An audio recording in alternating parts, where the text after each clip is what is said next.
الكون تبقى نور من ضل وضاع. أنت أسمى أنت أنقى أنت السلام علیکم ورحمۃ اللہ وبرکاتہ. نحمدہ ونصلی علی رسولہ الکریم. اما بعد فاعوذ باللہ من الشیطان الرجیم. بسم اللہ الرحمن الرحیم. الحمدللہ آج قسط نمبر 215 میں آپ کے مسائل اور ان کے حل کے ساتھ ایک مرتبہ پھر میں آپ کے درمیان. مسئلہ نمبر 1. کراچی سے بھائی سیف اللہ صاحب نے 2 سوالات کیے ہیں. ان کا پہلا سوال یہ ہے کہ شوہر طلاق دے کر مکر جائے تو عورت کے لیے کیا حکم ہے. ان کا کہنا یہ ہے کہ میرے داماد نے میری بیٹی کو 3 بار طلاق دی، جس پر میری بیٹی گھر آ گئی اور ہمیں تمام تر صورتحال سے آگاہ کیا. ہم نے داماد سے معلوم کیا تو انہوں نے صاف انکار کر دیا اور کہا کہ میں نے طلاق نہیں دی ہے، جبکہ میری بیٹی بضد ہے کہ مجھے طلاق دی ہے. اب آپ مشورہ دیں کہ کیا کیا جائے.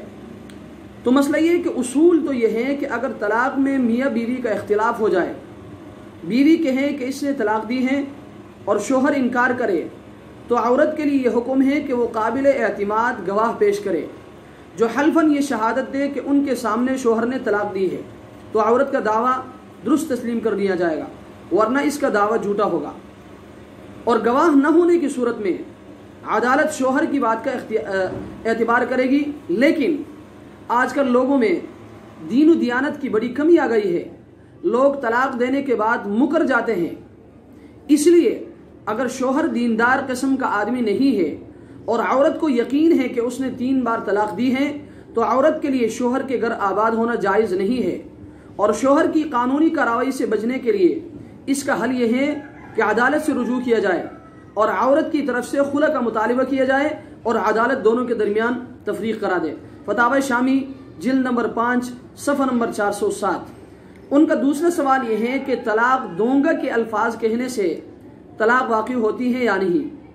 تو مسئلہ یہ ہے کہ طلاق دوں گا کے الفاظ طلاق کی دھمکی ہے، اس سے طلاق واقع نہیں ہوتی.